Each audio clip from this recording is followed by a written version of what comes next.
Yes, I was in the beginning, Jack, when we started out planning a feed mill. And we've now got a feedstock processing research facility. But there's a reason behind that. It's because things have evolved over time to where, yes, we started out needing to replace our feed mill that we had because of our need for animal nutrition research that is here and livestock research that we do here at OARDC. And we do that, but also this particular facility has the capability of not only doing that, but also formulating and mixing some very specialized diets for research that, as an example, aquaculture or fish food.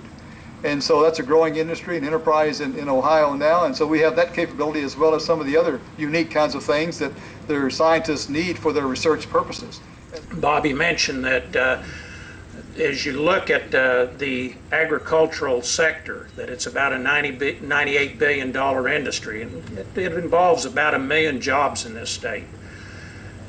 How are you going to really invest in where that industry is going and what that industry needs? This is an example of what that investment means. I've heard people talk about the current century being the biocentury, the bioscience century. And as you look at Ohio, the ag biosciences is really a critical component of that.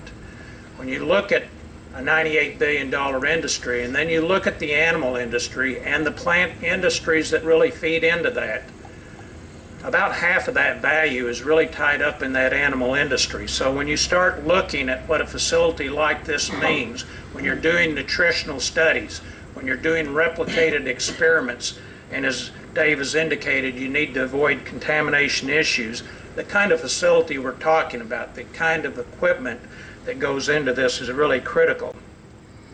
And when I asked Ken Scaife and Steve Slack and Dave Benfield that when I wanted to retire, but I'd like to be part of this, to pull this thing together, I guess that was another place in my life that really was pleased that was able to happen.